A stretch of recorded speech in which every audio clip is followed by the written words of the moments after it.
Hey guys, it's Angelo Christian here. Another edition of Learning Hub coming to you today. Just read a fabulous book, From Good to Great, by the man Jim Collins, and I was inspired to read this book after reading Jeff Bezos, The Everything Store. It was one of the books that he was reading that I think that helped attribute or inspired him to help build Amazon. And I was really taken back. So I want to come and share this book with you to let you know what I've learned. Some really good lessons on running a business, and I got to tell you, some of the things have gotten away from me. Even running my business and not being conscious of certain things, and so love the book. I thought it was really good, and I'm working on implementing some of these things, especially with my recruiting, because that's been a very tough area for me. Is the recruiting process for my business, my mortgage company, is keeping or hiring the right people, attracting the right talent, and so one of the key things I really like about the book is that he says that you know good robs greatness, because a lot of people are good. There's a lot of companies that are good, but they're not great, right? And that's is very true. I mean, you could be good at something, whether you're a good husband or a good, um, you know, a good chef, or a good basketball player. But can you become great?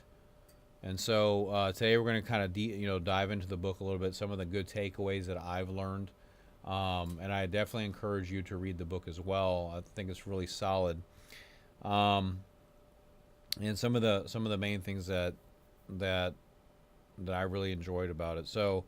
Um, so basically, one of the you know um,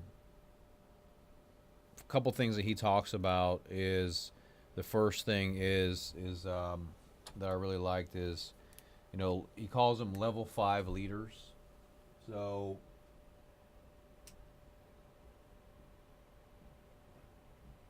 um, and he references certain people in the book, certain companies, um, you know Sam Walton, for example. Even though he says that Sam Walton was very charismatic, and he kind of says that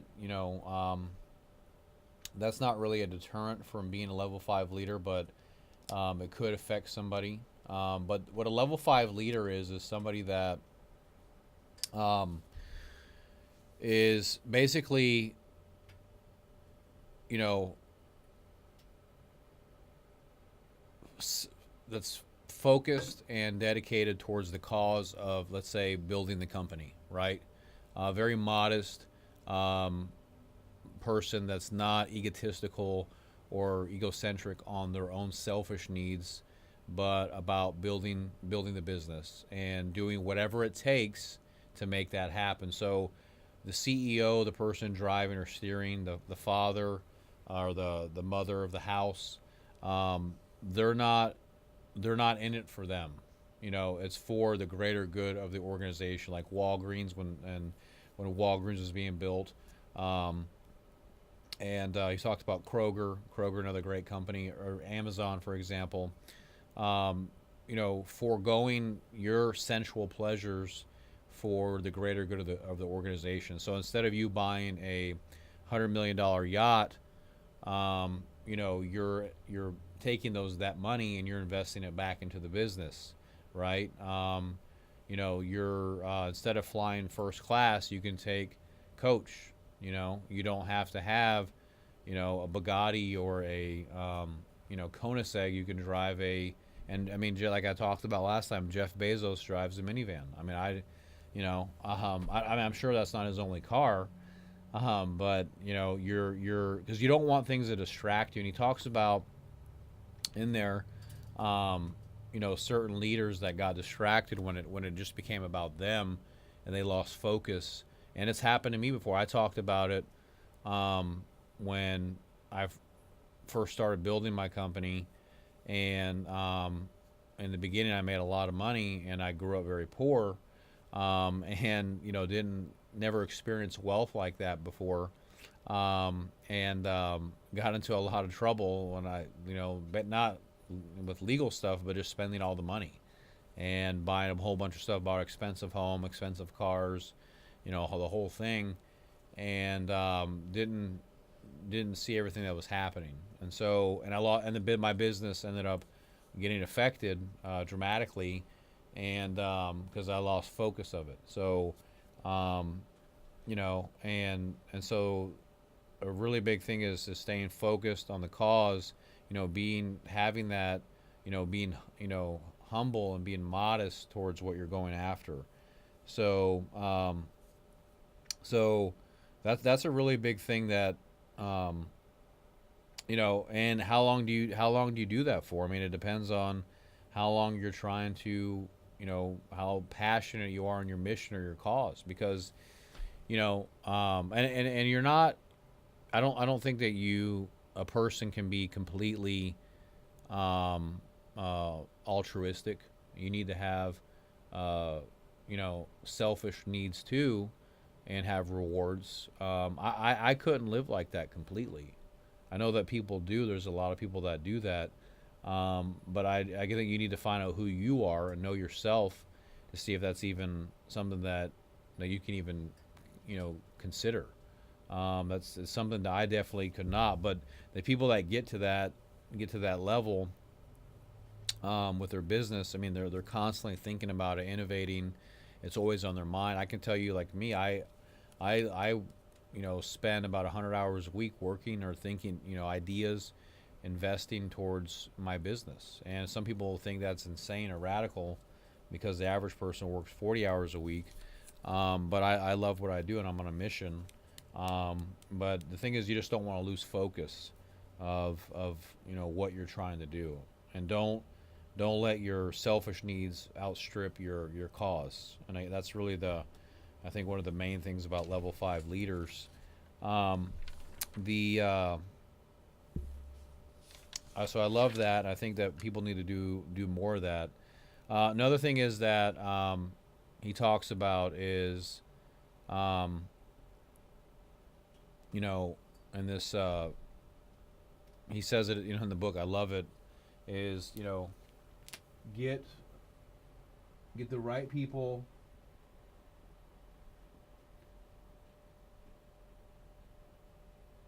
Right people on the bus,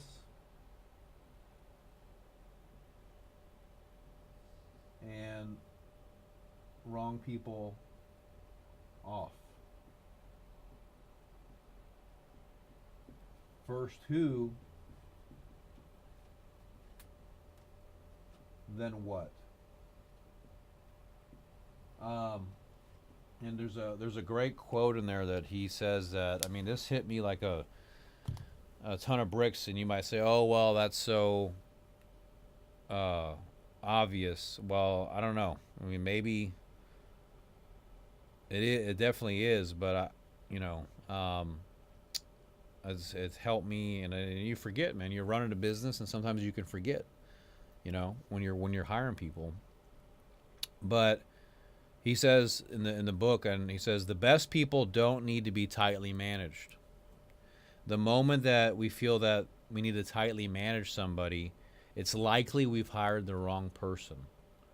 Okay?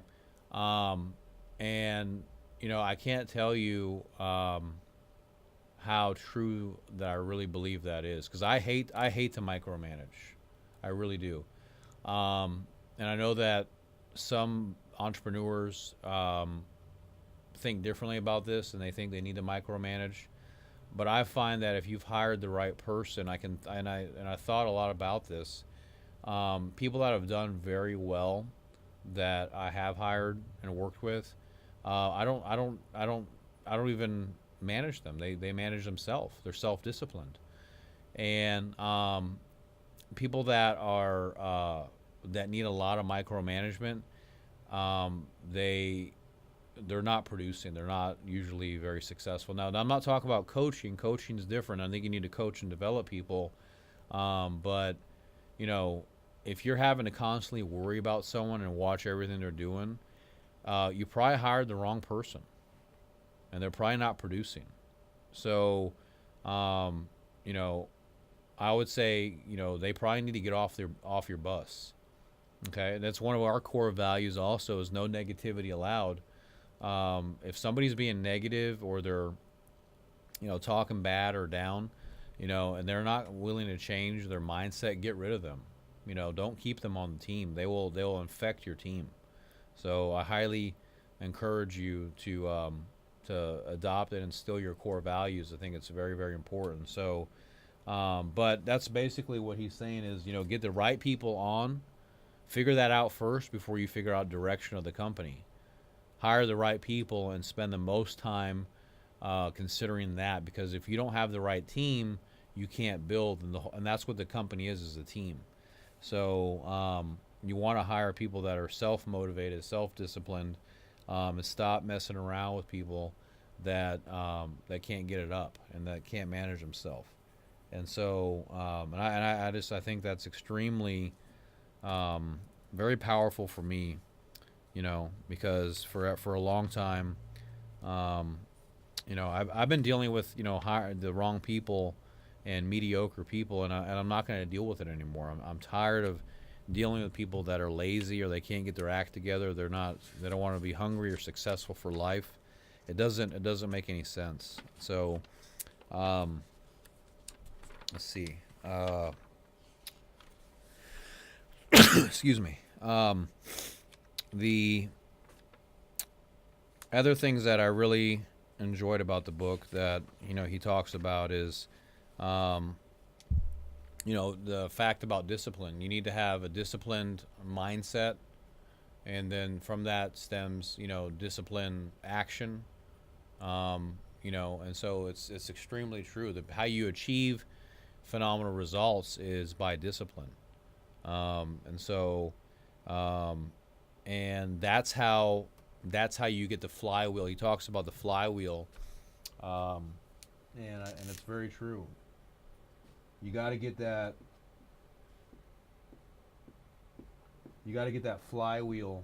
Everyone, if you can imagine what a flywheel looks like, it's a circular, and you want to get that thing moving, okay, in your business. So once that flywheel gets going, that's going to attract the talent, the opportunities around you. But you have to get that moving, and that's what he talks about. It's not, you don't need to do a bunch of pump up or rah goal stuff. That's good if you do that, but if you really have that flywheel moving and it's churning, then that's what's going to attract great team members, great talent to come to the team, because they're going to see that, they're going to want to be a part of it, right? I mean, hey, look at how successful the company, look at the numbers they're doing, or look at the new technology that they've come out with. And so I can't tell you that how important it is to get. I think is extremely true. You have to get that flywheel moving, and that's going to attract a whole bunch of opportunities around you, because like attracts like, right? So if you're doing very well, you're going to attract those people, and that's a huge thing. I think it's extremely important. And he also talks about use technology, like Jeff Bezos mentions. Not as the sole driver of the business, but as an accelerator, and you need to be thinking about technology all the time to help accelerate your business, to help it to grow. So, always be, going to trade shows or looking to research new programs or software, or different technologies that are out there. Like we've implemented in our business, a new technology that reduces like 3 steps in the loan process and helps to shave about a week off of the transaction. And it's a new technology that we've implemented. Also, an auditing technology. We had a hard time trying to audit what the sales team, the sales force, their production, some of their intricate details, their numbers. And we hired the programmers to build out the technology to be able to track that, so we can get the right data, which is ultimately going to lead to better profit margins for the company. So that's a huge thing, is using technology, You know, the the other thing is another very important thing, and this was extremely powerful for me. Is he talks about you know focusing on the core business. Okay.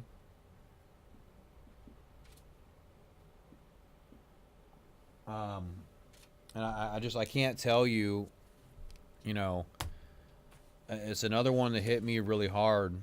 Um, you know, so basically, um, you know, and he says, and there's a direct quote here: "Don't get distracted with indulgence of opportunities. Stay in your circle. You can actually choke on indigestion from too many opportunities. Don't worry about opportunities; they're going to be there. All right."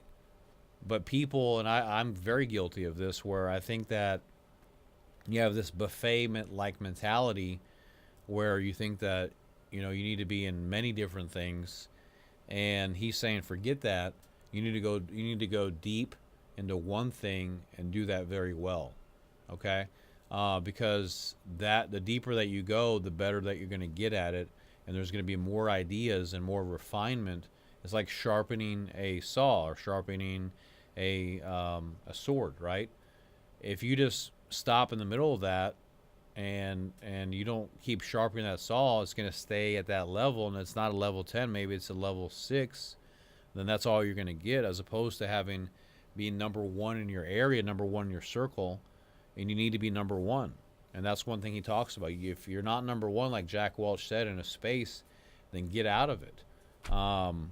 And so, it's a very true thing that I'm very guilty of, as well. And so you want to be focusing deep on something to get the most out of it, as opposed to, being a jack of all and a master of none. You want to focus on going deep with something, becoming the best at it. So that's what's going to get you the accolades, the rewards, the opportunities, the connections. It's something that I have to work on to get better at. And probably if you're out there watching, maybe you got your mind in all these different things in life, but it's not amounting to anything. And I know that a lot of people are going to say, well, what about successful entrepreneurs? Like, you look at Richard Branson and Virgin, they have 100 different companies, but he didn't start out like that. He started out, with just doing, records, and then he got into the airline business, and he grew that like a huge, funnel, a huge funnel of cash, of revenue. And from that, he was able to spin out and get into other opportunities. He didn't start that, start and get into all these other things that like he does at the same time. He laddered out these investments or these opportunities, and that's really a much more intelligent way to do it, versus you going into 5 different ideas or businesses at the same time, because they're all going to suck energy and capital and investment from you, and that could drain you or really hurt you, versus making something very strong, like a core, and then get that thing going, get that thing pumping out money, and then you can get into other things. Don't just go and get into all these same things at the same time and think, well, I'm in real estate, I'm in finance, I'm in science, I'm in the hotel and restaurant. No, because you're not gonna know what to do, and normally what I see, especially running businesses, is that whatever you thought, you're gonna need a lot more of. Okay, whether it's people, money, things don't always go as planned, and you're gonna have to have those resources on the bench or on the sideline when stuff happens. So better to stay in one thing and have a go deep focus with something, as opposed to being scattered all over the place. So anyway, I do highly recommend that you check out the book. It was phenomenal. I loved it. And it's a good read, probably about 6 hours, but definitely worth your time. So anyways, this is another edition of Learning Hub. Check out the book, Good to Great. Awesome. I hope that this was educational. You got some good tidbits out of this. Definitely implement it, and we'll be back next week, guys. Peace out.